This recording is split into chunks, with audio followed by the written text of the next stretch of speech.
Okay, how's this? If I switch to this, is this any better? Is this any better? Hang on, we're figuring it out. Dad, I don't need your butt on my thing right now. Yeah, I'm trying that. Okay, is the sound there now? A woo, I see a woo sound. Okay. Switched over to a different source. All right, here we go, everybody. Welcome, Kelly Napur, Kathy, Bridget, Cindy. Hey, Dina, Christy. Hey, Christy, you guys made it to Ohio. All right. Hey, Kelly, Napur, Joanne, Karen, Bernie. I'm just going to zip back a little bit because apparently there wasn't sound. Hi, Dina and Lisa, Timothy, Jean, Octavia, Sarah, and Mary, Joanne and Becky, and Joanne, Lenora. Hi, Lenora. Donna, Octavio, and Bob. There's Kelly and Kathy and Sue and Lisa and Susan and Laura and Rich. Hey, Dad. Joanne and Wendy and Laura and Napur and Evelyn and Christy, Melissa. There's Tracy and Martin, Edwina, Elizabeth, Jade, Dave, Barb, and Timothy. There's Lisa and Jay and Lorena and Dina and Wendy and Sue and Cindy Brody. Okay, looks like okay, I'm never going to catch up. But hey, Jordana, hey, everybody. Looks like the sound is working now, so that's good. Hey, Georgia. Hey, Libby. Hey, Sue. Hey, all around. And I'll warn you, besides the sound, there might be some issues with the internet connection here tonight. This world is, this region is not known for its great internet. Dad, no. It's too bright. Yeah. It's fine. Hey, Sheen. Hey, Maureen. Yeah, the whole family is here. Let's spin around briefly a bit here. Everybody here's Lenora and Grandma Belle. And you can see my parents in the background over there. Ronnie's on the couch. Aiden's back here right behind me. Gang's all here and my butt's sticking out.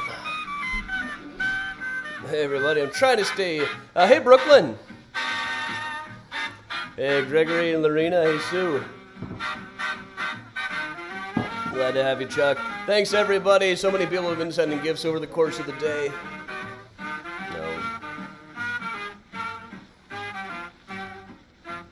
Hey, Lisa. Hey, Gene. Hey, Ann. Hey, Steve.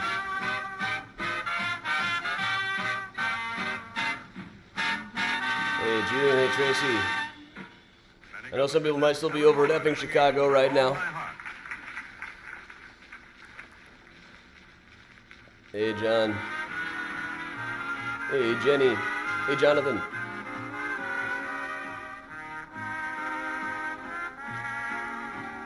And just about everybody's here. Oh, yeah, there's a tree here, too. That's the wrong way to twist. Yep.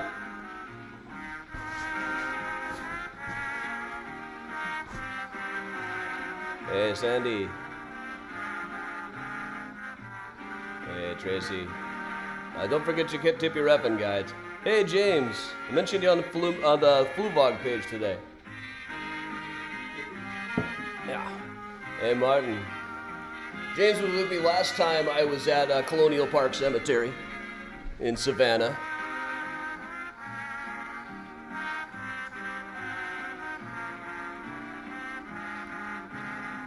Hey, Ra over on YouTube. That's an interesting comment. Hey, Jenny. Yep, refreshing hot one for me, too. This is all Trader Joe's apple cider and white wine. It is delicious.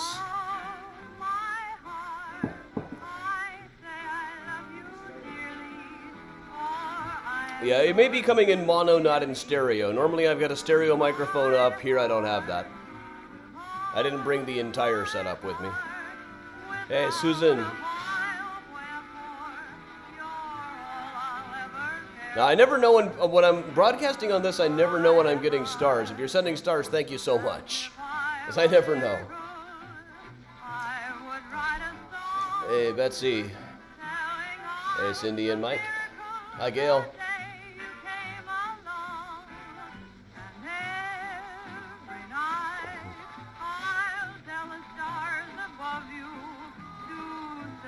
Hey, Carrie. Evening, Gina. Yeah, Gina, I'm down in South Georgia tonight. So it's actually been pretty chilly here. You notice I'm wearing a cardigan and everything. Jordana, yes, I did. That was incredible. That's going on my list.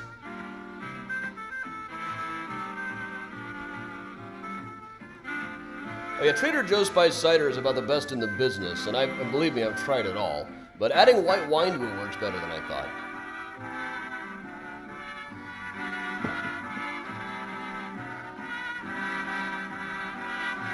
Hey, Ellen, hey, Martha.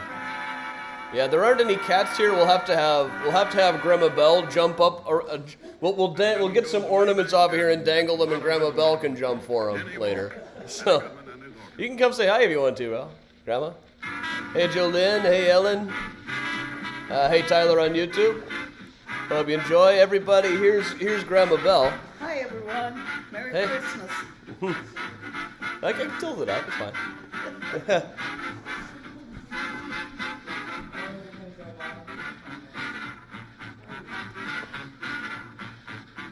Hey, Sherry.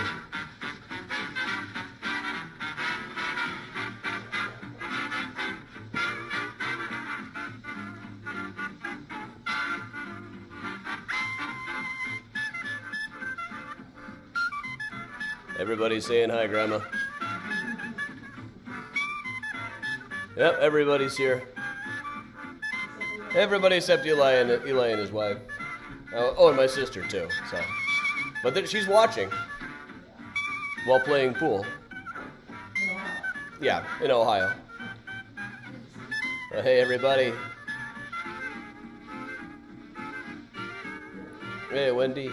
Yeah, we hit 3 cemeteries in Savannah yesterday for the mini tour. I only actually saw, there was only one of them that had a Confederate flag up anywhere. Now there are 0 that have a Confederate flag up anywhere. Shh. Hey, Aline, hey, Marie. Jenny, it is B-E-L. Hey, Susan. Hey, Mary Jo.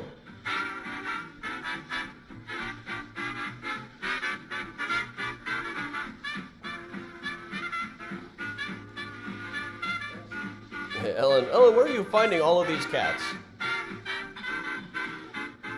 Well, I got to see Christy and Cassidy just as recently as yesterday.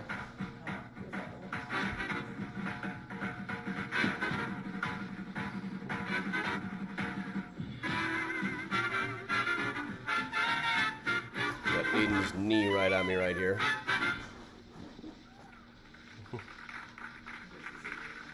And they all loved it. They all loved those fast. Hey, Joanne, good evening. And now another one just in the same vein. Rosetta.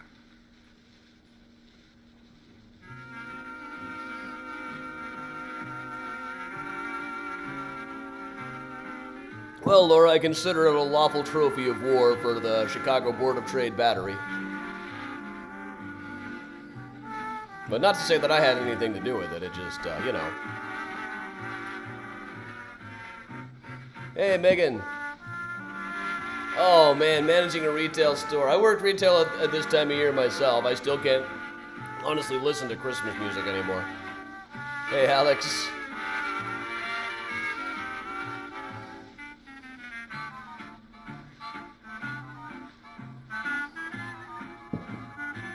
Grandma, does your shirt say peace or peach? Peace. Okay. Hey, Phoenix. Hey, Timothy. Well, Sue, be careful watching in the car.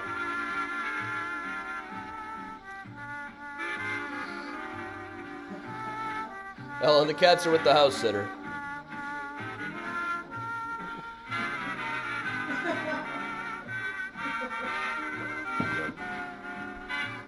All right, we'll let Benny Goodman finish off another song or so. Thanks so much to everybody who's been sending gifts throughout the day. This has just been incredible.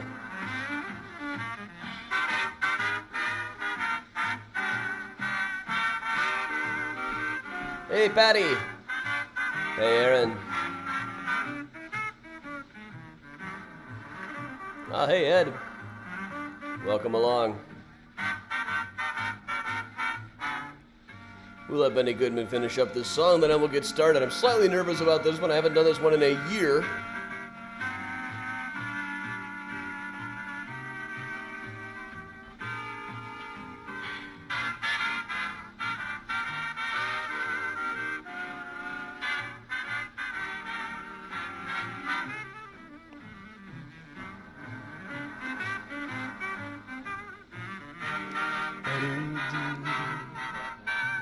Make sure I don't have any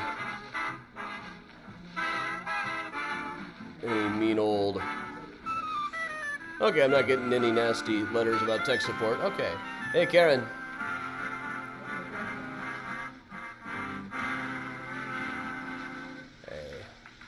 Hey, Keely. Hey, Carla. All right, it's time for Benny Goodman to be wrapping things up. He's coming to you live from the Joseph Urban Room in the Congress Hotel in downtown Chicago. I'm coming to you live from my parents' retirement house. So, which is... Okay, well, you're on Medicare in what, 2 months, 3? Yeah. Well, one of you, yeah.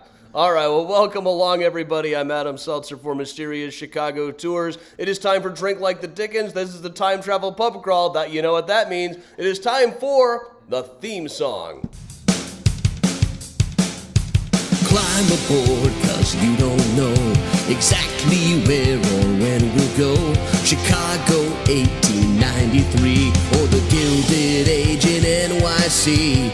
Blast off into outer space, drink till you're flat on your face. From the comfort of your home, so if you puke alone, one day we'll even find that place in France. And don't come crying to us if you pee your pants. Time travel pub crawl. Time travel pub crawl. Time travel pub crawl. Yeah!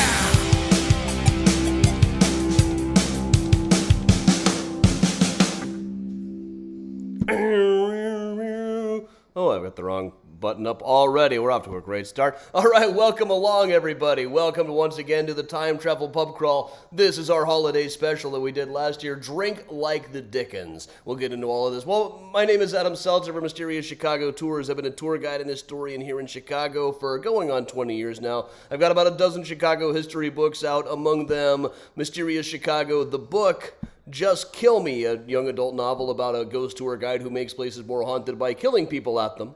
It's only partly autobiographical. The brand new Murder Maps USA, which is in stores now, and Graceland Cemetery, Chicago's Stories, Symbols, and Secrets, which is due out this summer from University of Illinois Press. Now, today, though, we're going to be what the Time Travel Pub Crawl is called Drink Like the Dickens. This is all about drinks and pubs from the works of Charles Dickens, who never came to Chicago. We really wanted him to when he went on tour in 1867. People called him every name in the book when he decided not to come, partly because his brother, Augustus, his no-good brother, is buried here in Chicago. He drifted over here with a woman that he had met named Bertha and married, died here, is buried at Graceland Cemetery. Part of the reason why Charles didn't come here is because there was another Mrs. Augustus back in London. It could have created a bit of a scandal. You also notice right here on his gravestone it says, brother of Charles Dickens, the English author. I love my brother, but I don't think I want his accomplishments on my gravestone. But this comes up in like all of the Dickens family gravestones. There's another one at Uptown Trinity Churchyard in New York City. Alfred Tennyson Dickens, son of Charles Dickens. And here in Illinois, there's another one in Moline, clear out in the Quad Cities. There's 2 gravestones for Francis J. Dickens, both of which mentions that he was the son of Charles Dickens. Now, also Moline is the place where I found this one grave with a pair of running shoes on top of it, and the epitaph, I will come to you. I can't think of the non-creepy explanation for this. I've tried. It's also my privilege. One of the reasons that I agreed to do the Murder Maps book in the first place when they offered me the gig is the publisher Thames and Hudson is also the publisher for Lucinda Dickens Hawksley, who I got to meet. She came on one of my tours a few years ago. You can actually see the family resemblance. She's a great-great-great-granddaughter of Charles Dickens. I was just absolutely thrilled by this.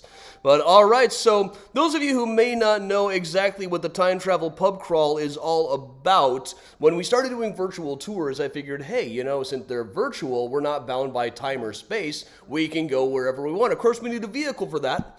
In 1915, they found the wreck of a homemade 40-foot-long submarine in the Chicago River. When they dredged it up the next month, they put it on display as a carnival attraction for a while. And then it disappeared off of the record completely.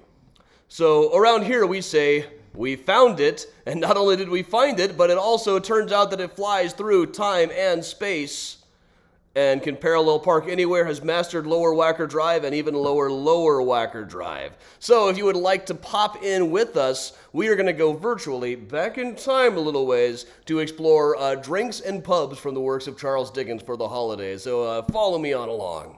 Here we go, back in time and space, punch it chewy. We are going to the city of London. Lenora is snoring right next to me over here. Sorry to put you asleep, Lenora. All right. All right, this is a pub called the Lamb and Flag in London. It has been here since the 1600s. The poet John Dryden was beaten up and left for dead by a gang of toughs in the alley where we're standing right here one time. The upstairs is called the Dryden Room. The back room is known as the Snuggery, or in Dickens' days it would have been called the Cozy. Now, it looks like this on the inside. You can see the Dryden Room up over there. This is what the Snuggery looks like. Very nice, exactly what you'd picture for a Charles Dickens-related pub. And it claims all over their website that Charles Dickens did hang out in this place. Whether that's true, I have no idea. But Dickens worked in a blacking warehouse when he was a kid, and his father was in debtor's prison. Now, kids working in warehouses and their fathers being in debtor's prison show up all over in the works of Charles Dickens. It's hard to read his books now without knowing these things, but in his day, this was a closely guarded secret. Nobody knew this about Dickens at the time, let alone did they know. Also, we understand a lot more about him just knowing the fact that for a significant portion of his career, he had a girlfriend who was 30 years younger than he was. Nobody knew about this until like 50 years after the guy died. But the Lamb and the Flag also does have a 360-degree tour on their website that you can go into. So let's go inside for real here. Here we go. I was watching her, and the next thing I knew, I just dozed off. It's got just enough grubbiness, you know. It kind of reminds me of McSorley's in New York, or the Billy Goat here, or the drawing room at the Chicago Athletic Association here. I think it's a cool-looking place. But, well, when Dickens was working at that blacking warehouse, it was right down the road from where this is. So that's how he looked as an older man. He might have hung out there then. They also just recently found this portrait of him. Now, when he was slightly older, he learned to write in shorthand and became a court reporter. This was a popular hangout for court reporters, so it's entirely possible that he actually was in the place here. Now, while he was working as a court reporter, he also started writing sketches of London life that were published under the name Sketches by Boz, or Boz. I never met anyone who was confident about exactly how this was supposed to have been pronounced. But these little sketches were highly popular. They featured illustrations by George Cruikshank, including this one here, which is called the Gin Palace. You can see all the different makes of gin they had in this place. I would totally hang out in this place. Old Tom, Cream of the Valley. I don't know about creamy gin. Out and Out, you can read over there on the right. Now, it may have been while he was hanging out in here and developing a reputation as a raconteur and a showman that he developed his own recipe for punch, which we will now show you a video as to how to make. This is Charles Dickens' own recipe for punch. It's really fun to make. It tastes like a really lemony black tea. It once knocked Patty Vasquez's mom out cold. These proportions and directions will, of course, apply to any quantity. Peel into a very strong common basin, which may be broken in case of accident without damage to the owner's piece or pocket, the rinds of 3 lemons. Cut very thin and with as little as possible of the white coating between the peel and the fruit attached. Add a double handful of lump sugar, good measure, and a pint of good old rum, and a large wine glass full of brandy. If not a large claret glass, say 2. Set this on fire by filling a warm silver spoon with the spirit, lighting the contents, and pouring them gently in.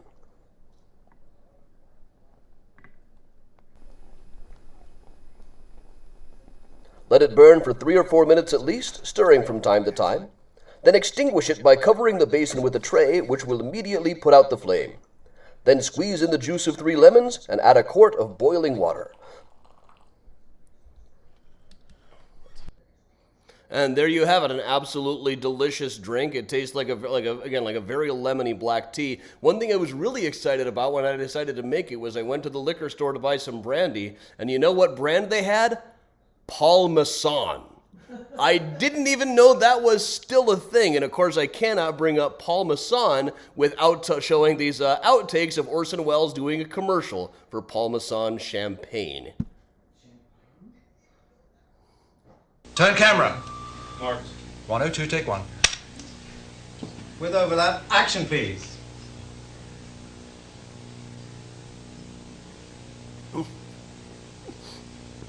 Action Orson, please. You just do anything? No, sorry, cut. You're rolling. 102, take two. Ah, the French champagne has always been celebrated for its excellence. There is a California champagne by Paul Masson, inspired by that same French excellence. It's fermented in the bottle, and like the best French champagne, it's vintage dated. So Paul Masson. 102, take three. Action please. Ah, the French champagne has always been celebrated for its excellence. There is a California champagne by Paul Masson, inspired by that same French excellence. It's fermented in the bottle, and like the best French champagne, it's vintage dated. So Paul Masson. Now, if you poke around, you can find the final version of it. They had Orson come in the next day and just kind of narrate. And just put the narration over it. So, while we are hanging out here in the Snuggery, or the cozy of the Lamb and Flag, I thought it would be only right to have some music. So here, ladies and gentlemen, always celebrated for her excellence, the Mad Doctor of Alabama, Dr. Mary Crowell.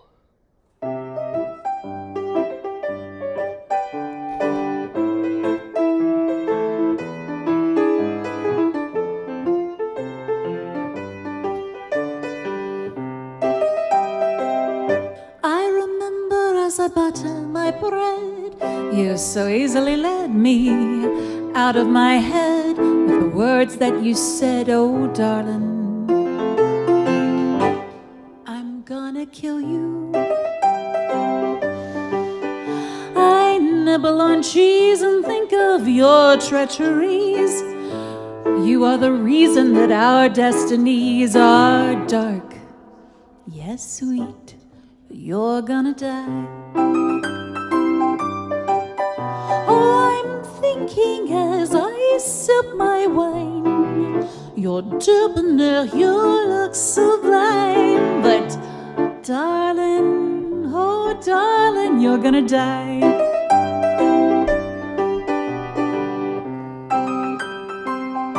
I remember as I spoon up my soup, jumping through hoops, mind letting loose, so I was your dupe, yes, darling. I'm gonna kill you. As I sample the greens, I'm choosing my means, pondering scenes played out with a fiend. I know, yes, sweet, you're gonna die. Oh, I'm thinking as I sip my wine, you're debonair, your look sublime. But darling, oh darling, you're gonna die.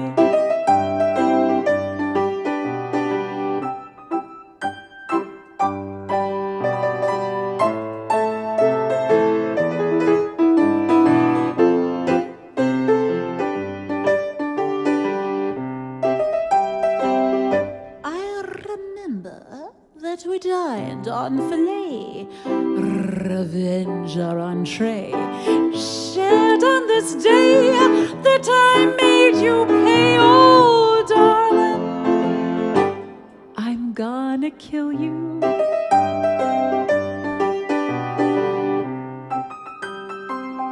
And I'll remember sharing a quip as our brandies we sipped. Then I curled my lip, your heart out I ripped. Oh, darling, you're gonna die. Oh, I'm thinking as I smile at you, the lies you tell, the things you do. You know that part of just dessert is making sure you're gonna hurt. Oh, darling, I'm gonna kill you. Oh, darling, my sweet darling, you're gonna die. You're gonna die. You're gonna die.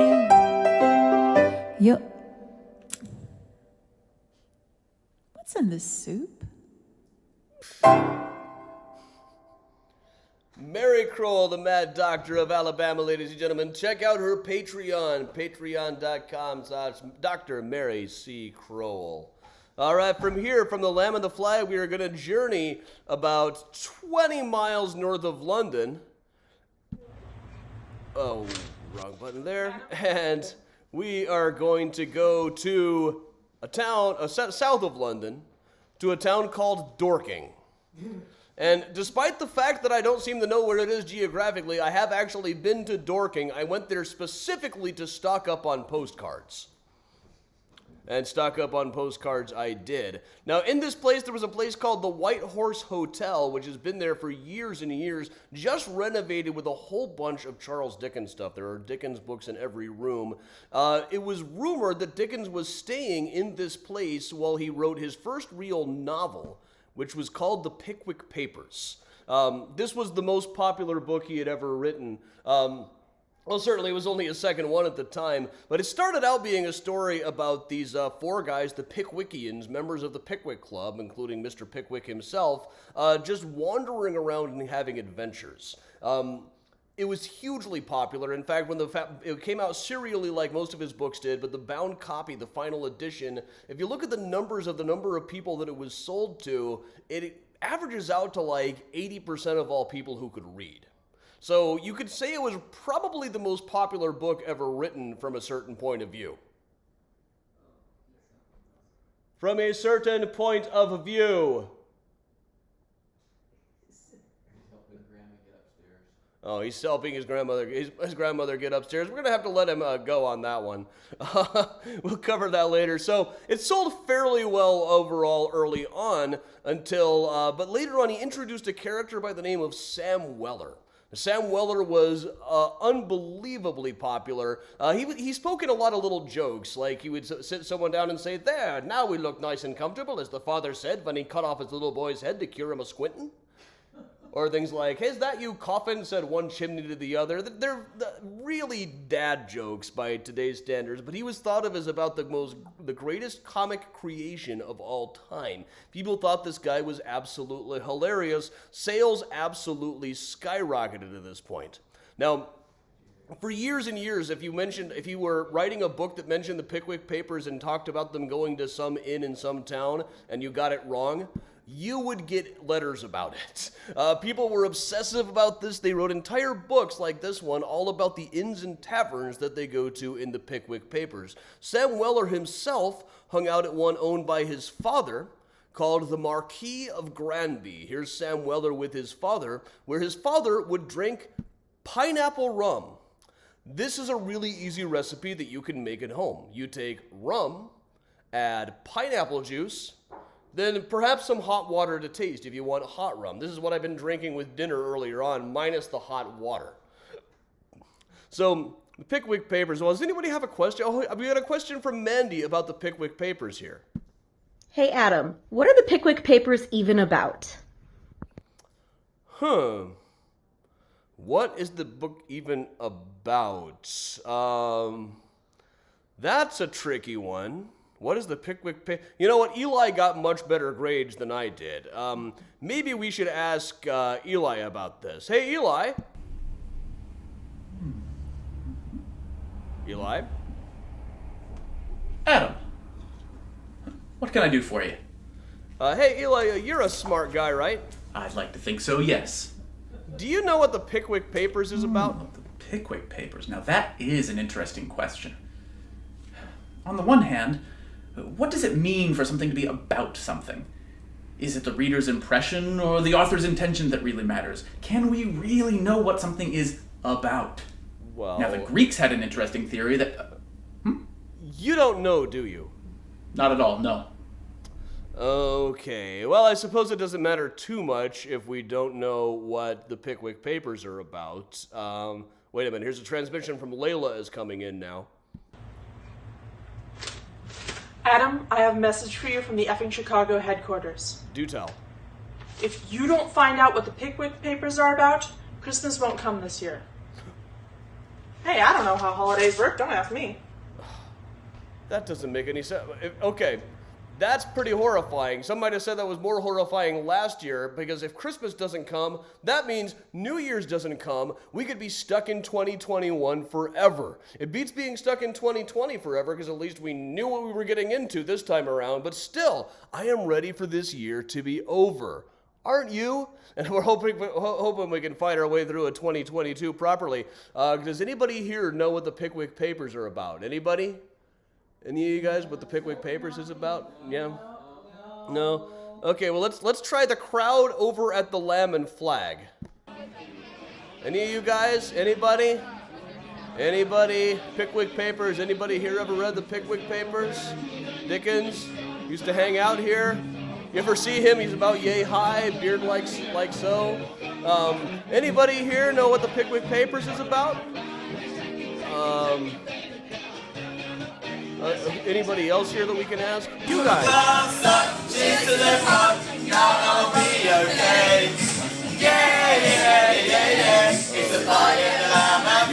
read the Pickwick Papers. It's a pie in a lamb and flag. Okay, well, now we're in trouble. You know, isn't there anyone who can tell me what the Pickwick Papers is all about? Maybe Hipster Bert knows a little bit. Hipster Bert. Oh, hi, Adam. I was just sitting down to a cool glass of barrel-aged kombucha. That's gross, Hipster Bert. I wanted to ask you about Dickens. Go on.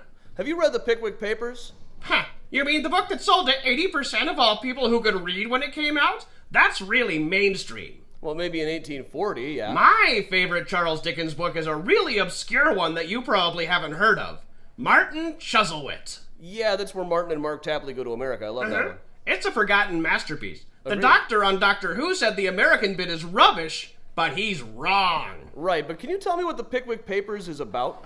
Don't be so basic, Adam. Miles! Okay, well, despite how badly Dickens ripped on the United States in Martin Chuzzlewit, I kind of feel like we ought to go to America. I might know a guy who might be able to help us out. We're going to go to Pickwick Place, back here in Chicago. Here we go. Charles Dickens, you're brilliant, you are. Completely 100% brilliant. I read them all. Great Expectations, Oliver Twist, and what's the other one? The one with the ghost?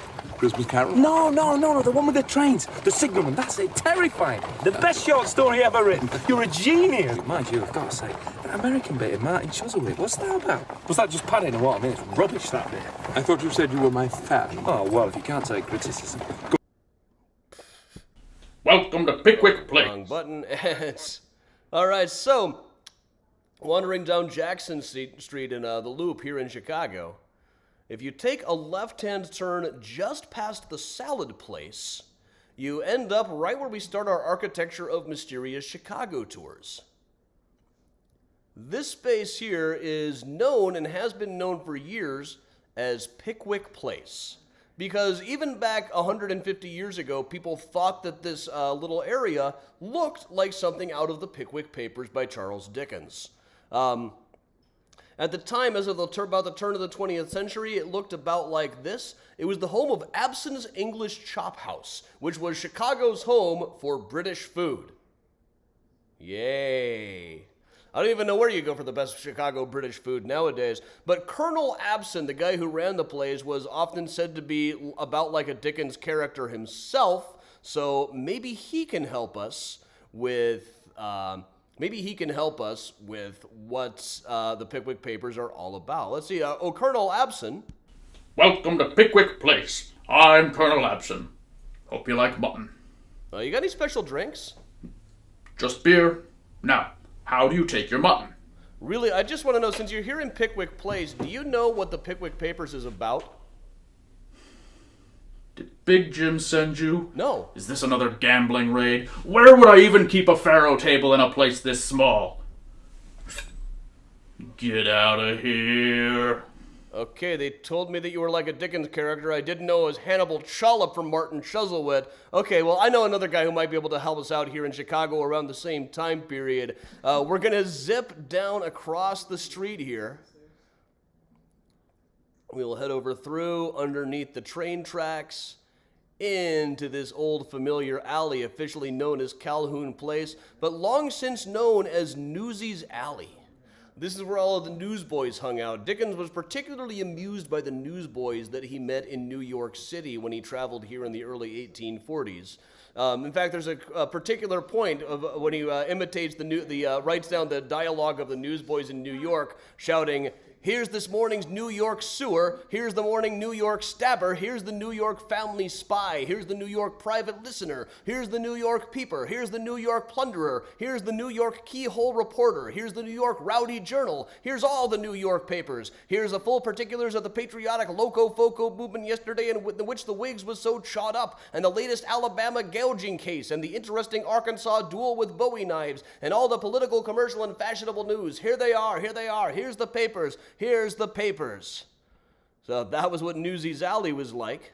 But right in the door was the press club, the place where all the people who worked for the crime beat hung out. It was a place called the Whitechapel Club that we've been to several times around here. These were the kind of guys who decorated with the bones of former members. You had to have a pretty dark sense of humor to work as a crime reporter in those days. So let's see what we got here. Oh,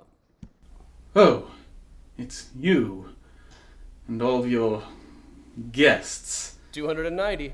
Again. Well, might as well come inside. Thanks. I was hoping you could help me out.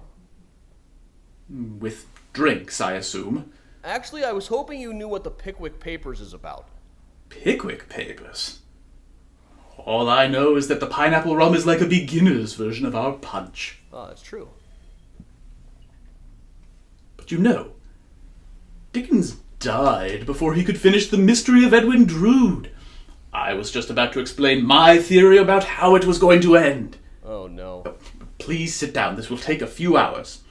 Now, let's assume that the obviously telegraphed ending with the quicklime and the ring was one of Jasper's opium dreams, and then we can... Okay, run, everybody, run! You do not want to get stuck with a Droodian telling you how the mystery of Edwin Drood was really going to end. Frankly, I think it is perfectly well telegraphed. Well, maybe what do I know? Well, let's just run out of here as fast as we possibly can, shall we? So, Dickens came to New York City in 1842. While he did, he stayed in New York at the Westminster Hotel. While he was there, he got kind of sick. His landlord made him a drink that we can reproduce right now. But he came here on his reading tours. This was really rough. Here's him reading Sykes and Nancy from Oliver Twist, which you would really act out. But because he got sick, his landlord at the hotel made him a drink that he said would cure what ailed him, which was called a Rocky Mountain Sneezer. Now, you make a Rocky Mountain Sneezer by taking 1 shot of rum, 1 shot of brandy, a dash of Angostura bitters, a dash of sugar, and a handful of snow. Now, you can make your own snow by just blending up some ice. What's cool is it melts immediately when you put it into the glass. This is probably a lot more sanitary to do now. Snow in New York does not stay clean very long, and that's nowadays. Back then, there were lots more horses and dogs pooping on the streets than there are nowadays. Well, you know, I'm getting the impression that we're not going to find out what the Pickwick Papers is about here in the United States, so I think we're going to have to go all the way back to merry old England. And hey, while we do, our friend from the Whitechapel Club just sent me a transmission of the Dead Ringers singing us a holiday song. Christmas is coming, the goose is getting fat. Please do put a penny in the old man's hat. If you haven't got a penny, a halfpenny will do. If you haven't got a halfpenny, then God bless you. Christmas is coming, the goose is getting fat. Nice. Please Christmas to put is a penny coming, in the the goose old is getting man's fat. hat. If you Please haven't to put got a penny in the a old halfpenny man's will hat. do. If you haven't got a penny, then a God halfpenny bless will do. you. If you haven't got a Christmas is halfpenny, then coming, the God goose is bless getting you. fat. Christmas is coming, the goose is getting fat. Please to put a penny in the old man's hat. If you haven't got a penny, then God bless you. If you haven't got a penny, then God bless you. If you haven't got a penny, then you're getting fat. Please to put a penny in the old man's hat. If you haven't got a penny, God bless you. If you haven't got a penny, then God bless you. If you haven't got a penny, God bless you. If you haven't got a penny, then God bless you. If you haven't got a halfpenny, then God bless you. Christmas is coming, the goose is getting fat.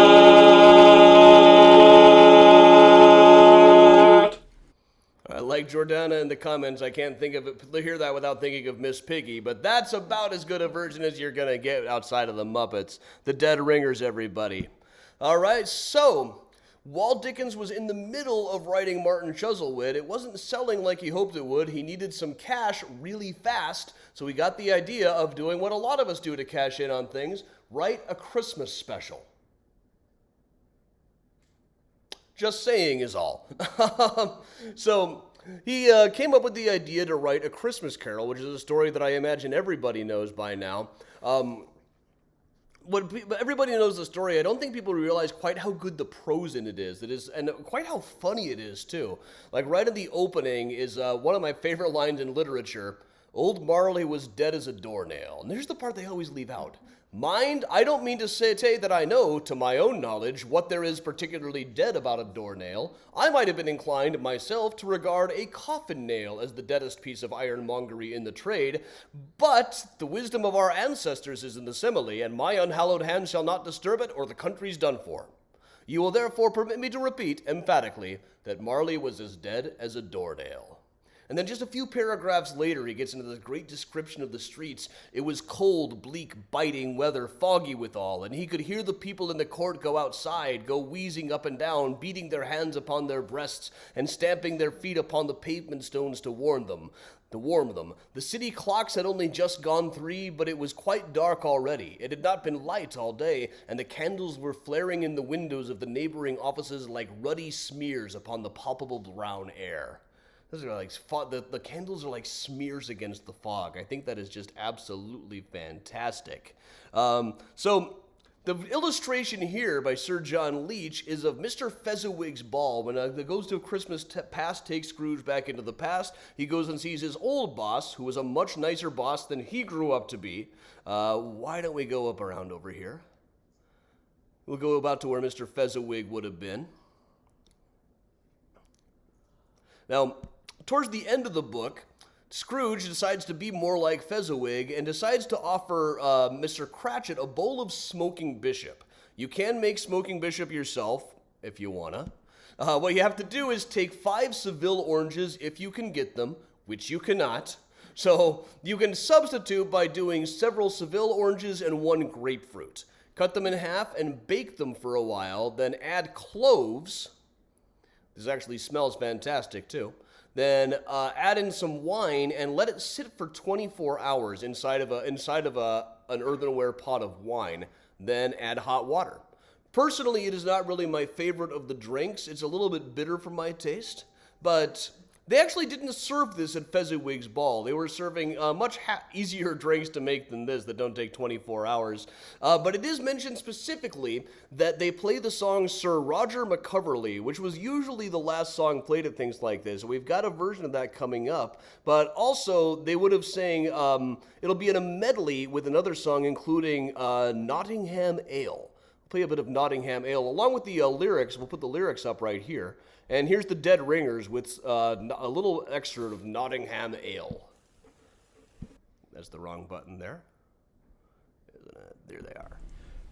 Ye surgeons who more executions have done with potions and powders and bolus and pill, than hangmen with noose, or soldiers with guns, or miser with famine, or lawyer with quill, to dispatch us the quicker, forbid us malt liquor, till our bodies grow weak and our faces grow pale. But mind who he pleases, what cures all diseases is a comforting bottle of Nottingham Ale. Nottingham Ale, boys, Nottingham Ale, no liquor on earth is like Nottingham Ale. Nottingham Ale, boys, Nottingham Ale, no liquor on earth is like Nottingham Ale.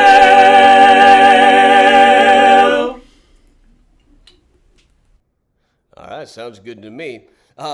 So Amy McNally, our infamous fiddler, is going to be playing that in a medley with Sir Roger McCoverley, the last song played at Sir Fezziwig's Ball, and a song called Nancy Dawson. The melody of that one will probably be familiar with you now. It's a better known melody for Here We Go Round the Mulberry Bush. Her easy, I die for Nancy Dawson. So, all right, everybody, ladies and gentlemen, with a medley of 3 fiddle songs, just like they would have been playing back over here at Mr. Fezziwig's Ball, here's our infamous fiddler, Amy McNally.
So I've been doing the river dance this whole time. You guys can't see below my shoulders, but I have, in fact, been doing the whole Michael Flatley thing. Amy McNally, everybody. But you know, that still doesn't get us any closer right now to figuring out what the Pickwick Papers is all about, which means Christmas can't come. Here's Mr. Fezziwig himself. Mr. Fezziwig, can you tell us what the Pickwick Papers is all about?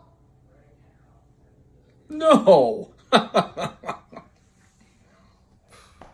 Oh, you know what?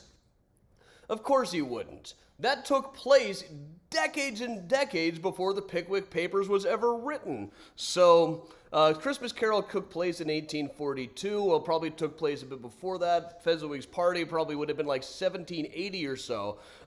Maybe we should go to someplace that took place in a later Dickens book. In fact, let's do that right now. We will go down to the Grapes in Limehouse. This is a fantastic pub from about the 17th century. This appears as thinly disguised as a pub called the Six Jolly Fellowship Porters in a Dickens book called Our Mutual Friend. It was his last completed novel. It's almost like the whole Dickens canon thrown into a blender and redone. It's a popular enough location that it even has its own piece in the Dickens Village that you can buy. At the time, it went right up to the riverside. Dickens described it as being like a diver hesitating but about to dive into the river. It's really a pretty terrific book. This is Jenny Wren and Raya hanging out there. Jenny Wren is a child character in the book who is kind of magical. Later on, just a few years ago, Paul McCartney wrote a song about her. It's a pretty good song. Like them other girls, Jenny Wren could sing. Raya on the side is the first positive Jewish character in a Dickens book. He was kind of didn't realize quite how damaging he was being when he wrote Fagin back in Oliver Twist years before. My favorite characters in this book, though, are Lightwood and Rayburn, who are a couple of young lawyers who do not have any clients. They just kind of sit around idly all day, being witty and sarcastic and snarky about everything. One of my favorite lines as they're riding in a carriage, one of them says, "Then idiots talk of energy. If there is a word in the dictionary under the letter from A to Z that I abominate, it is energy. It is such a conventional superstition, such parrot gabble. What the deuce? But show me a good opportunity. Show me something really worth being energetic about, and I'll show you energy." And it mentioned that in every carriage around the city, there were groups of young lawyers having exactly the same conversation. Now, the Six Jolly Fellowship Porters, there's a terrific point where they have to go hang out in this bar, these two. They're working on doing some undercover work, trying to get some information about a recent murder. The detective going with them says, "Okay, now, if anybody asks, you work in the lime trade." And they get way, way too into pretending that they're lime merchants. It's absolutely hilarious. Now, this place was based on a place called the Grapes that is still in operation today. The back of it now no longer goes to the water. There's an embankment there now. The water line has changed a bit over the years. The interior looks like this. Now, still, I frankly think it says traditional ale. That says kind of touristy to me, honestly. But as this particularly fun thing, it is owned presently, partially, by Sir Ian McKellen, who is occasionally known to pop in and help people out on pub trivia night. That's him just kind of, how'd you like to have Ian McKellen on your pub quiz team? So let's see exactly what the bartender here can tell us. Good evening, sir. Good heavens, but you look a fright. It's been a long night. I should say so. Perhaps a burned sherry to calm your nerves. I hear you burn sherry well here. We're all really drunk already and kind of cold. Then a port negus. Now, the main ingredient is pickled calves' feet, but you can just take some lemon and orange peel, put them in port with cinnamon and cloves, and then let it steep for a while. Then add hot water. It won't make you too much more drunk, and the orange oil will warm you right up. That does sound good. Oh, or a Rocky Mountain sneezer. Dickens's American landlord made one for him, and... we had one of those already. We just have one question to ask. I was hoping you could be more help than everyone else has been tonight. My dear boy, the Grapes dates back to the days of good Queen Bess herself. Try me. Isn't there anyone who can tell me what the Pickwick Papers is all about? I can. You can? Lights, please. Lights.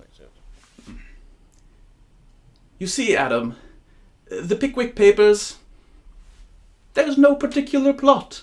It's not about anything. They just wander around eating and drinking for 800 pages. Just like we've been doing. Precisely. And that's what the Pickwick Papers is all about, Charlie Brown. Is that what Christmas is all about, too? Well, in England, at least. So now I understand the Pickwick Papers were the friends that we made along the way.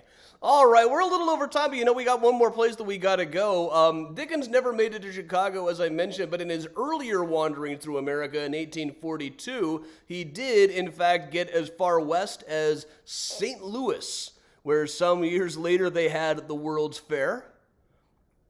With our same Ferris wheel, they totally copied off of us. It was the exact same Ferris wheel, My great-great-grandfather rode it while I was there. They've done a really much better job, frankly, of preserving their World's Fairgrounds than we have. There's actually still a lot there. The zoo is there. The art museum is there, featuring such artwork as this one, which we call A Portrait of Mandy Crypt as a Time Traveler. It's actually called a Smiling Girl, a Courtesan Holding an Obscene Image. It's this girl pointing to a picture of a guy's butt. This is totally Mandy Crypt time traveling. And this one I call Portrait of My Uncle Nate, who is super into Foghat. I can't believe this guy got a picture painted of him. But also, of course, the World's Fair of St. Louis was the main plot point for Meet Me in St. Louis, featuring one of the most popular of all Christmas songs, though initially it was a much sadder song in the movie because Judy Garland is very, very sad that they're supposed to move out of St. Louis and move to New York. I don't get it personally. Seems like a real upgrade to me. But here to sing us that song is one of our absolute favorites. Ladies and gentlemen, Marissa Mulder and Bill Zephyr. Merry Christmas! This is for you. This is my favorite Christmas song. And this is Bill Zephyro on the piano. And my name is Marissa. And we're so happy to sing for you.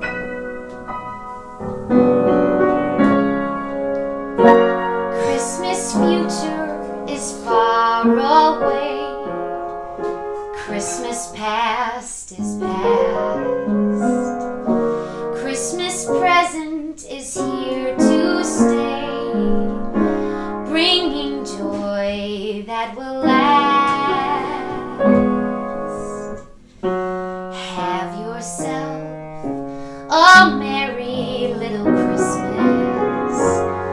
Let your heart be light.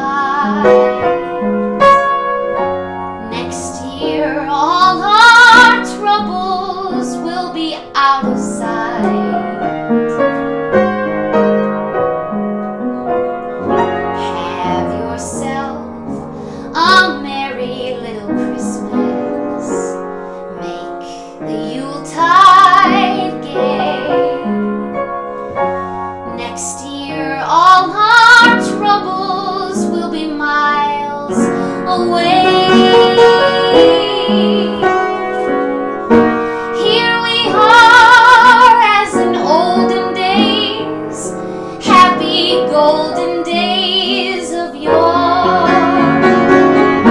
Faithful friends who are dear to us will be near to us once more.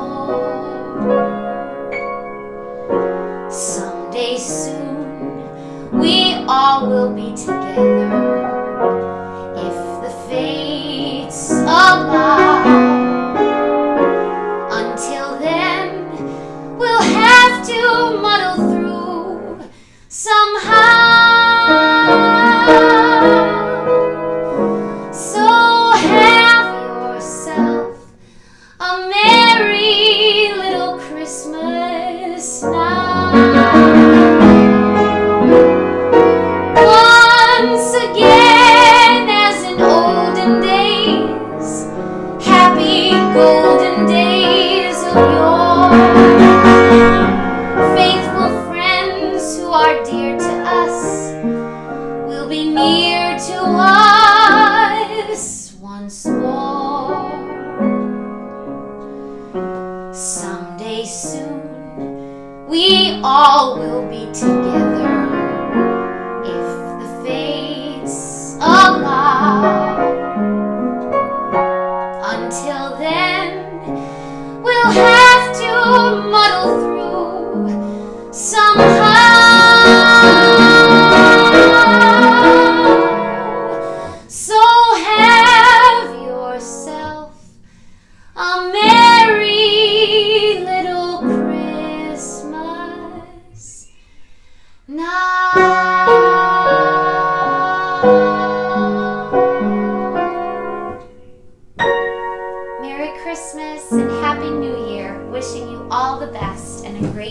come. Bye. All right, ladies and gentlemen, we have found out what Pickwick Papers is all about and everything. I think what that means is time we go into the post-show hang. So, Sunday morning. I'm not really sure where I'll be on Sunday morning. So we're going to be doing a Boxing Day surprise tour. We'll still be working at the regular time. I just don't know quite what I'll be doing yet.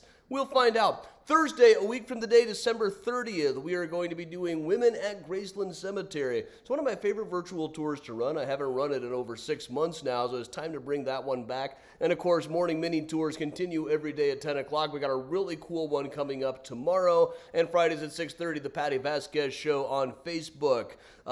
Should you need a Mysterious Chicago sweatshirt, hoodie, etc., hey, all of these people are here for real right now. They're just not all wearing their Mysterious Chicago apparel. So, but cafepress.com/Mysterious Chicago has all of the stuff that you need. And with that, everybody, I'll put the Benny Goodman back on, and we will just hang out like we always do. Happy holidays, everybody. I'm Adam Seltzer for Mysterious Chicago Tours. Take it away, Benny Goodman.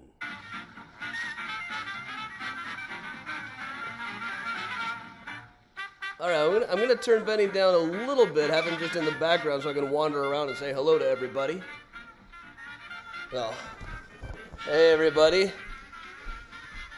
Hey, here's LaSnore.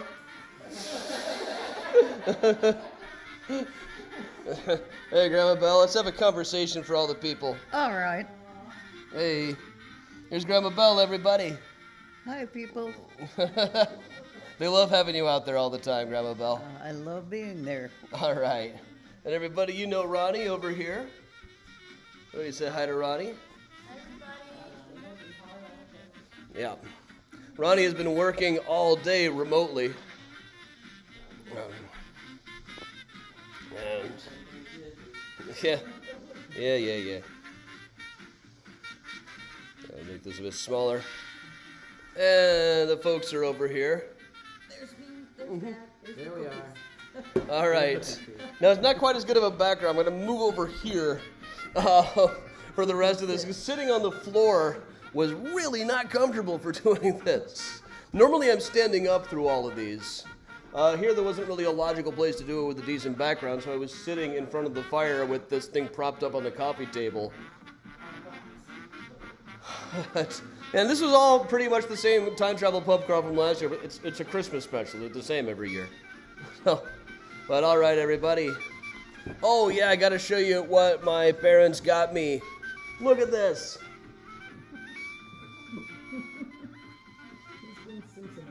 I've been Simpsonized in my Bob Dylan Shadow Kingdom outfit.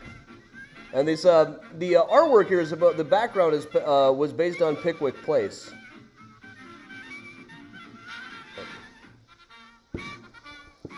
Is that cool or what? I'm gonna go grab my drink anyway, though. I would sit in. Okay.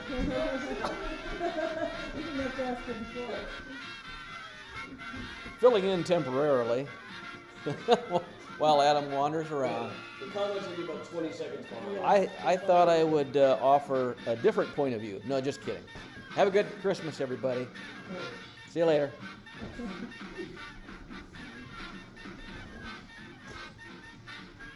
And that would put rhythm in the feet of a wooden Indian. That was All right. Benny Goodman's own arrangement. Now, the popular tune, Thanks a Million. Yeah, let's see.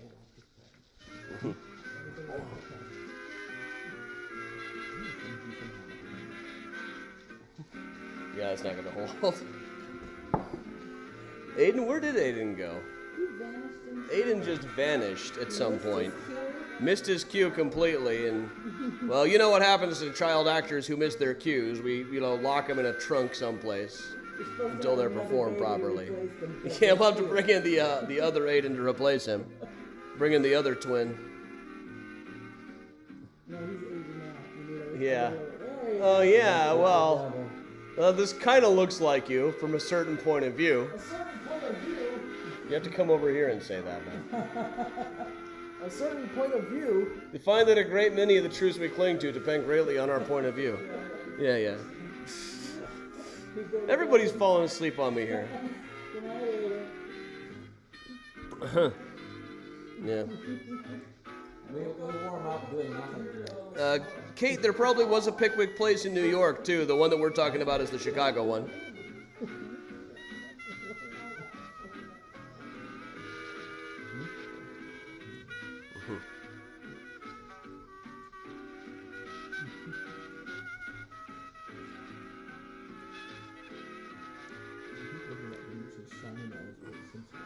How big can Aiden's hair get? Are you familiar with Sideshow Bob? Yeah, he hasn't cut it since 2014.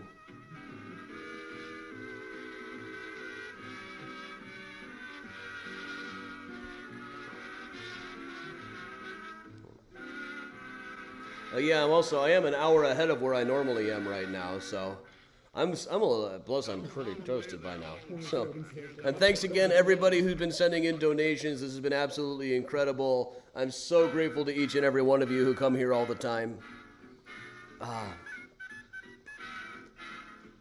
There are weeks when I wake up thinking, oh no, what am I going to talk about today at 10 o'clock? And kind of in a panic and a huff, but I managed it. Now, Jennifer, Pickwick Papers is a pretty good read. There's a certain extent to which I feel like with a lot of stuff that people once thought was the funniest thing ever, you kind of had to be there. But there's a lot of good parts in it. Uncle David's on. Hey, Uncle David. I saw you on there earlier when I was first getting started.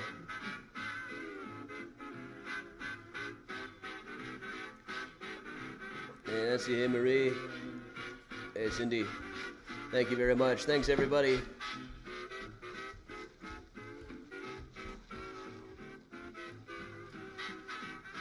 Thanks, everybody. I could read the phone book. I don't want to test that theory. Hey, Aviva. Of course, just walking around looking at amusing names, it'd be about the same thing. I go there, hey, there's a George Washington here. Yeah, you know, I was trying to figure out today if there's like a button I can push to see how many videos I have up on Facebook now.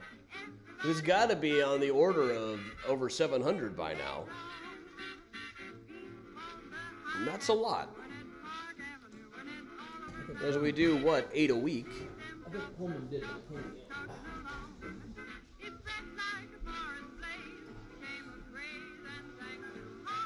What about Pullman Dad? I said that he was ready for my cameo tonight. Okay.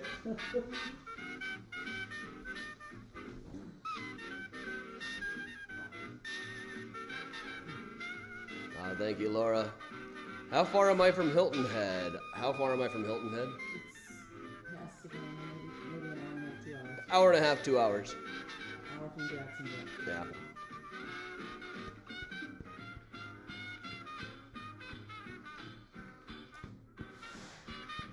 And there's a house sitter, so don't go getting any ideas. Actually, we covered the door to the house in cement, steel, and railroad ties, so...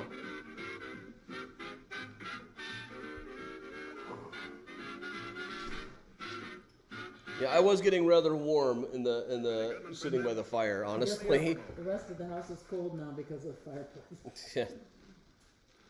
Go down the hallway. Thanks. Happy New Year to you, Heather.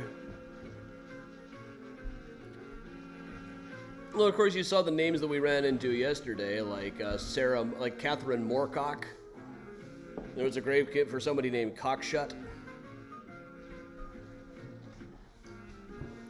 This is our holiday tradition.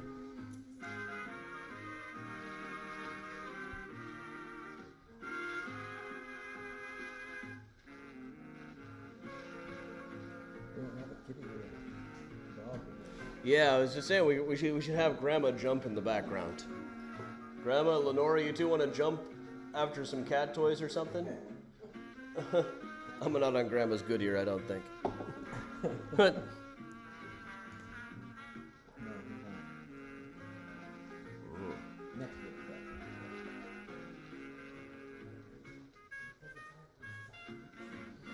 Jamie, don't worry about it. Hope you feel better soon. Hey, Betsy. Hey, Audrey.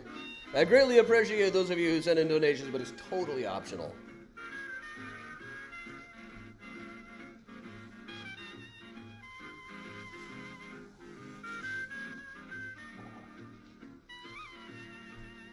Oh yeah, well, Uncle Jesse was a whole other thing to see.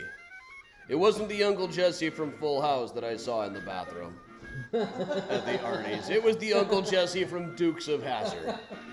The door said vacant, but there he was, pants around his ankles. No mask on his face or his ass. If I got COVID from that guy's ass, I'm really gonna be pissed off. Yeah, Beverly, I miss Miles and Priya too.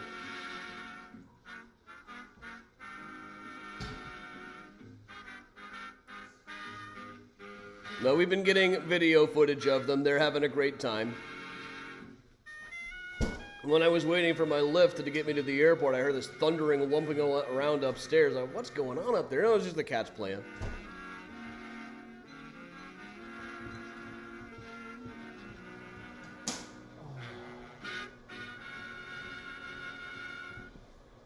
And tomorrow I'll post some of the photographs that I took in the cemeteries yesterday. There's some really, you guys saw a lot of it. It's gorgeous stuff. Plus it happened to be drizzly and damp out, perfect cemetery photography weather. Did you post any from the Brunswick Cemetery? I have not, no. No good. Yeah. We've been to 4 cemeteries total.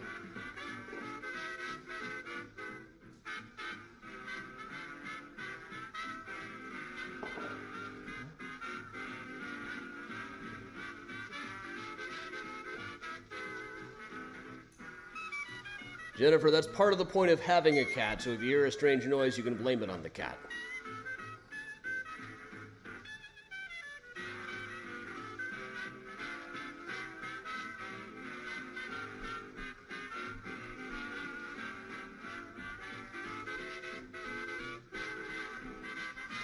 Octavio, it did. Parts of it especially. If a coyote had shown up, that would have been just too perfect. Yeah, we saw some wild hogs alongside the road a while ago. A cemetery pig would be a whole new thing.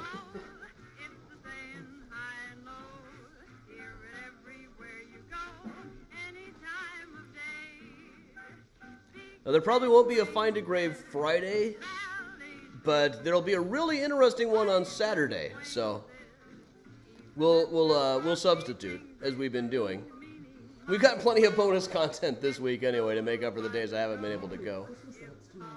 Yeah, tomorrow night there might be a special bonus one too. I guess there's some really good Christmas lights on, where is it? On Jekyll Island. So there might in fact be, in addition to tomorrow's morning mini tour, which is going to be really cool and have a lot of Chicago connections, there might be a bonus one tomorrow night too. So we can in fact possibly do some Thursday evening stuff.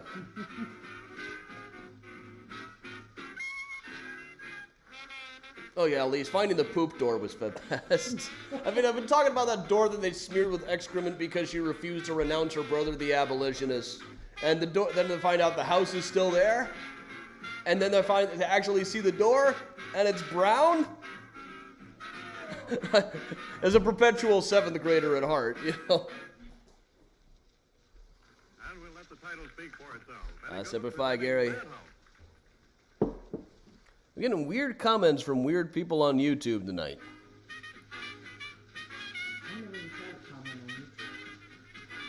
Not many people tune in on YouTube, but I think we mostly it's scammers, I think.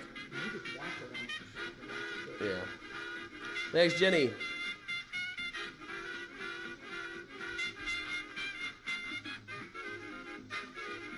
Thank you, Chuck.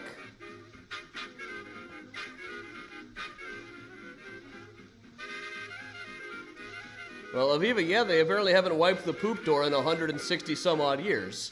So, nearly 160 years.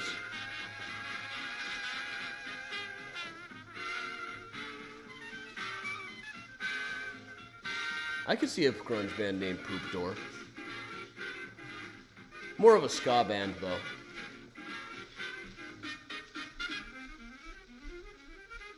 Thanks, Lorena.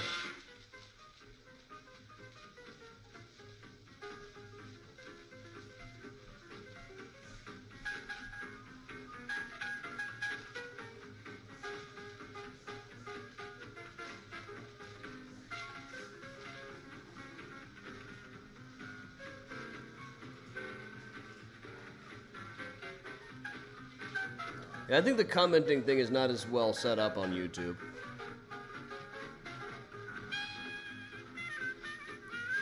Similarly, I only get a couple on Twitch.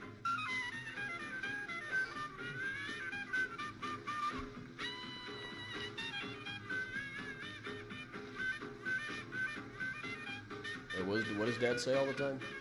I resemble that remark. Oh, yeah. Hi, Heather's mom.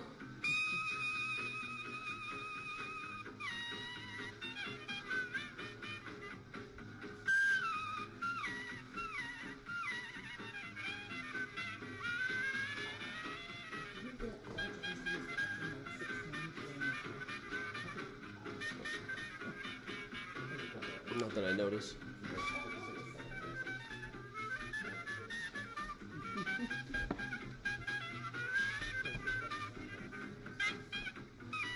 Thank you, Diane.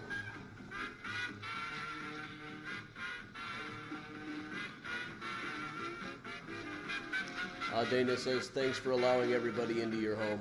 Oh, well, you're more than welcome. Very welcome. I'm interested in to see Jekyll Hyde. Yeah.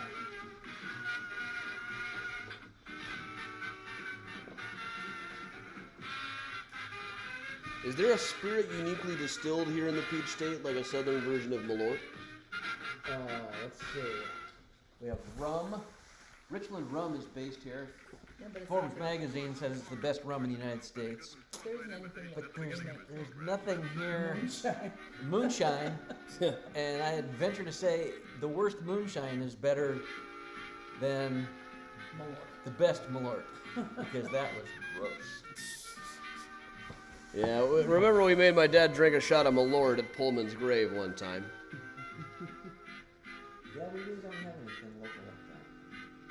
Christine says after how we behave in a car, I'm surprised they let us in the house.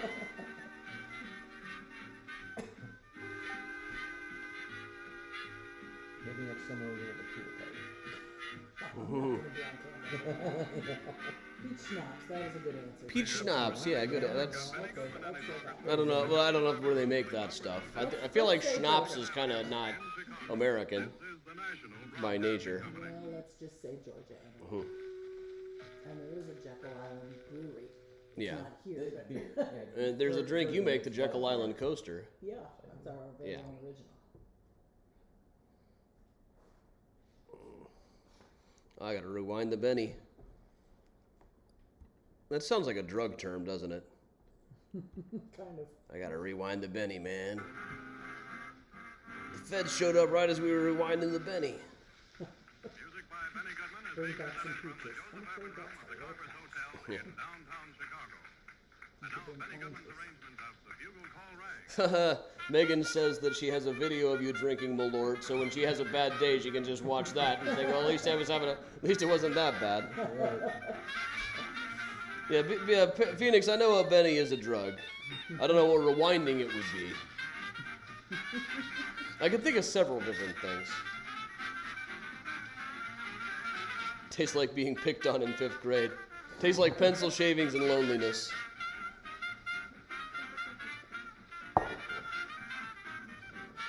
Tastes like a night in Toledo.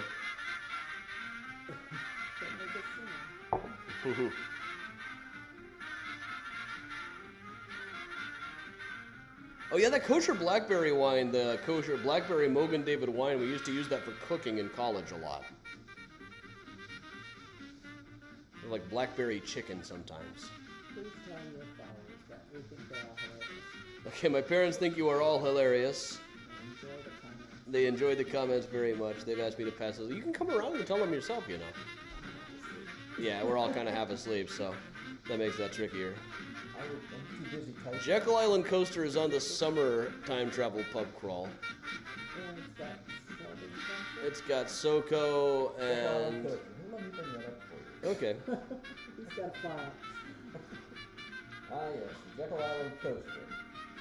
It's melon liqueur, Southern Comfort, cranberry juice, and lime juice.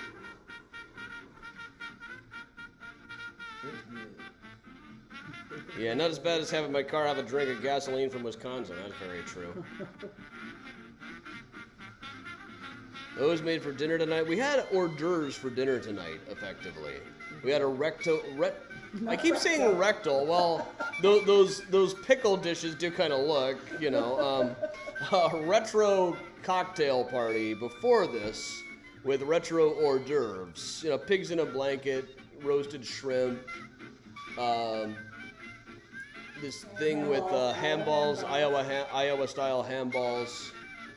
These things with a pickle and cream cheese wrapped in corned beef that I think that's why I keep saying rectal. But Chex Mix. yeah, Chex Mix, of course. Maple bacon deviled eggs, those were tasty. Yeah, those were good. Does Malort have 2 A's? No. It's got the umlaut over it. Aviva, I haven't picked up any packages lately.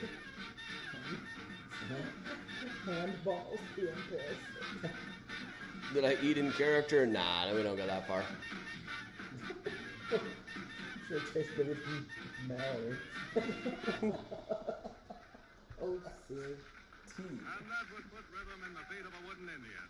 That was the bugle call rag, Benny Goodman's own arrangement. Now, the popular tune, Thank You. Bananas in Israel are called Moses in a blanket. Or pigs in a blanket. I was thinking, on Duolingo today, one of my Hebrew phrases was, Ha-banana sheli bakis, which means my banana is in the pocket.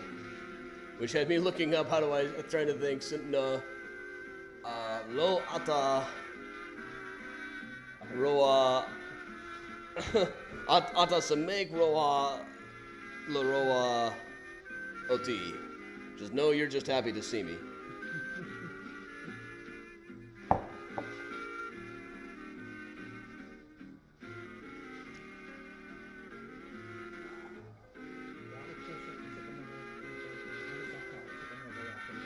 Chicken liver wrapped in bacon? It's called gross. That's what it's called. No, that's Ramaki. Ramaki? Huh. Good night, Kristen.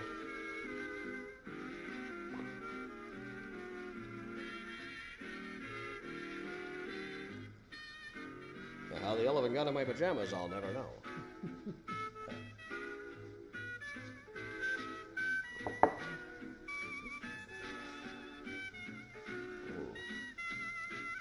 Bridget, I doubt we'll be doing Chicago-style pizza in South Georgia. Jekyll Island style. It'll be pizza. lucky if it's edible pizza. It's very good? good. It's good? Okay. Good night, Lorena. Donna, I converted to Judaism in college about 20 years ago.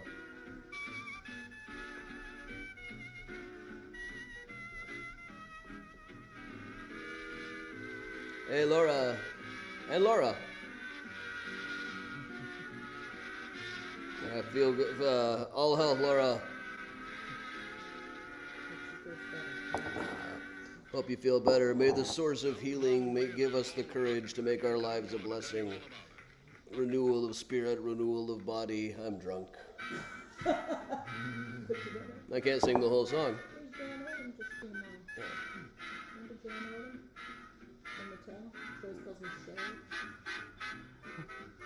Hey everybody, hey Kathy. Rumaki, yeah. Maybe I should have some more of this. This is really delicious, this Trader Joe's spiced cider, which that is the best spiced cider in the business. Mixing white wine is not something that had occurred to me. Grandma D always did it at Thanksgiving. Shout out Grandma D. That's my other grandma's recipe, apparently. Helped me relax at Giant Family Thanksgiving.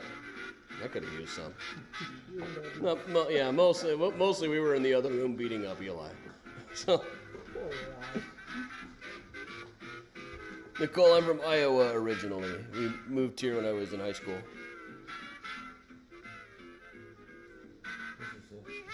Something to show you now. Oh, Carol, I hope I sleep well.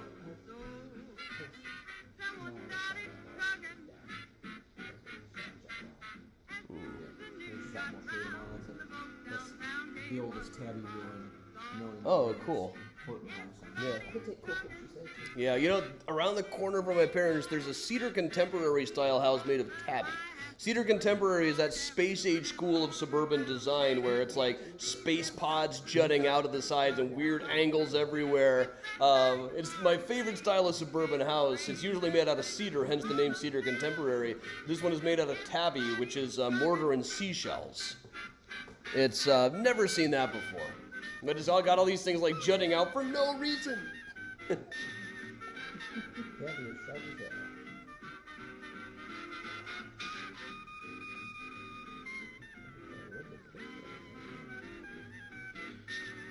Sarah Georgia does tend to be on people's minds. Oh, remember when we had that song on? It was a time travel pub crawl a long time ago. Silas Reed. Oh man, we'll have to do that again.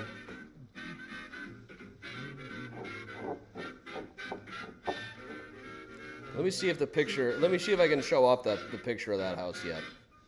It may not be on the computer yet. I saw. The picture, I do have a picture. I might be able to get it. Wait a second. I put it in a group chat earlier. Let me see here.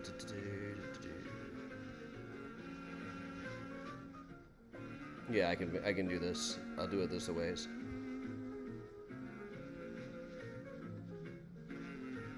Now the picture of it is not great. But here we go. This is Cedar Contemporary in Tabby. You see this? This kind of house. Where did that go? Where did it go? Oh, I made it. I just disappeared it. Hang on. All right. This one. Like you see over on the left-hand side, these things, these circular shaped, these weird shaped, like backwards D-shaped things that just kind of jut out for no reason. That's not a porch or anything. That's just like protrusions coming off of the wall. This is also sometimes called shed style or California contemporary, popular in the late 80s. Dad, I'm not clicking on a link right now. I know, I just sent you a picture. Okay. Yeah. Oh, okay. Dad just sent me a picture of an example of Tabby, what this thing is made out of. Okay, that didn't go over well. That's it. Yeah, I'm sure it is. Let me see if I can actually get the picture here. Not just that thing. Okay, that might do it. Yeah, this is what they build stuff out of here. Well, you saw some of it yesterday on the mural, or the day before yesterday on the mural.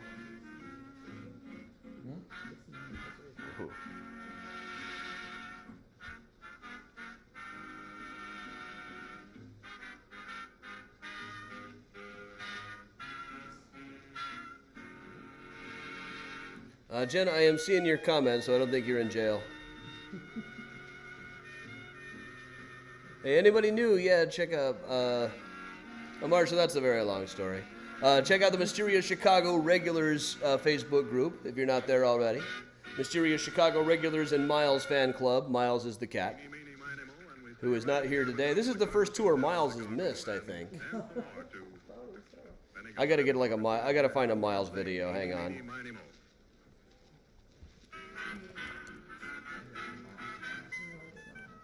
I gotta have a Miles video on here someplace. Here we go. Here's little baby Miles chasing his tail. There we go. So Miles has appeared on this one. We had not broken the streak.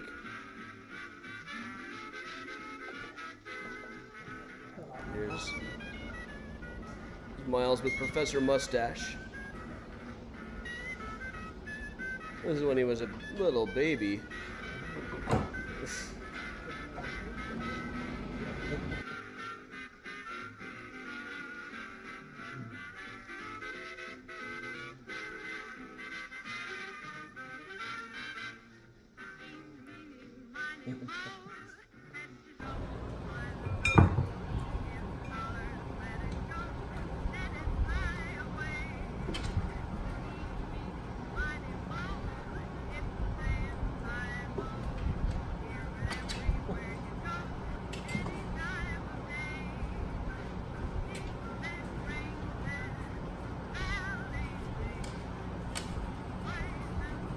Dana, I can see your comment.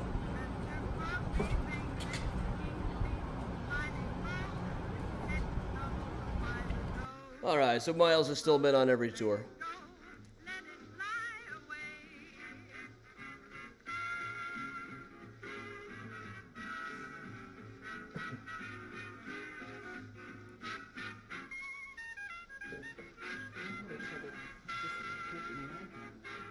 Yeah, people are saying they're having trouble hitting like and You can stuff. hit like it, but it doesn't show up as a like. Yeah. I did it 3 or 4 times. Now, one of those weird Facebook things. It's happening to everybody. Yeah, because look at when you look at them The hell all, was that? nobody has any likes in the last few minutes. All right, yeah, it looks like Facebook is having a problem with anybody liking comments. It's one of those things. It's a Facebook thing. We all love everybody's comments. No, we love all of your comments, I got 'em. even if it is not a reply. I've got them. And we'll let the title speak for itself. Benny Goodman presenting Madhouse. There's one that came up in the past. Ah, Adam, there's a Dr. Teeth joke. Back when Miles Davis was Yards Davis.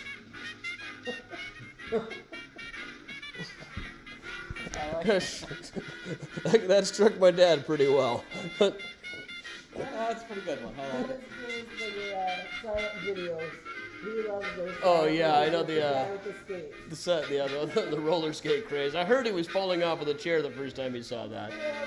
Mhm. Yes, I'm sorry everybody. Apparently Facebook doesn't like people liking posts right now. It's one of those Facebook things. It happens. It'll probably be better in the morning.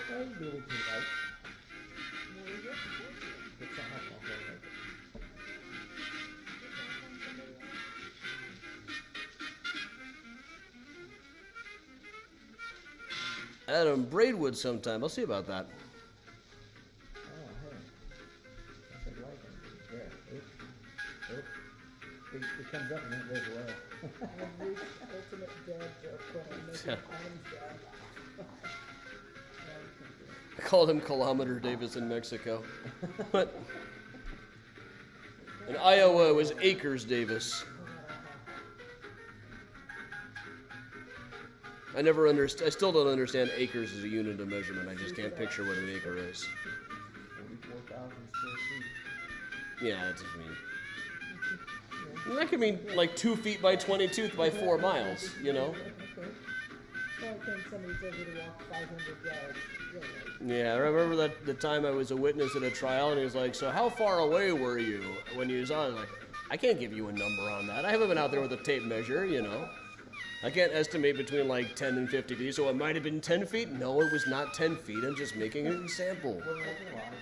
You know, that lawyer, I tried to Google him a while ago. He's disappeared. He's ungoogleable. Yeah, he's probably off managing a Cinnabon in Omaha someplace. I might have had his name wrong. Otherwise, that sleazy ambulance chaser. Gordon Greenham. Yep. Really? Wow, I still couldn't tell you that. I should prank call him if otherwise, you know. I used to a lot in college.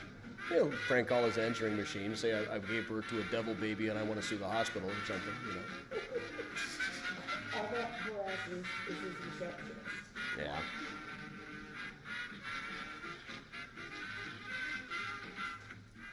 Well, I think you better put your mom to bed.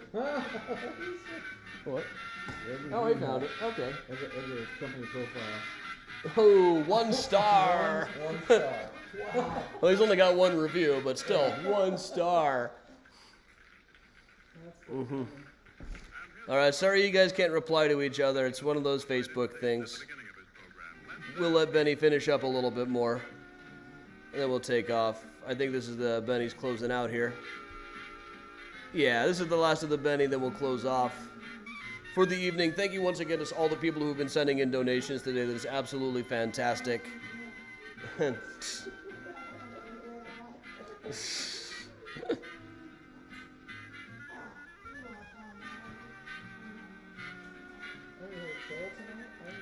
Oh yeah, I missed a troll. I saw some weird Facebook comments where they're just like random syllables. Hey Annie. And even more family. Yeah. Now that we're done, all right. We're finishing out the Benny Goodman, so I'm going to walk around one more time so everybody else can say, all right. Good night, Lenora. And good night, Grandma Belle.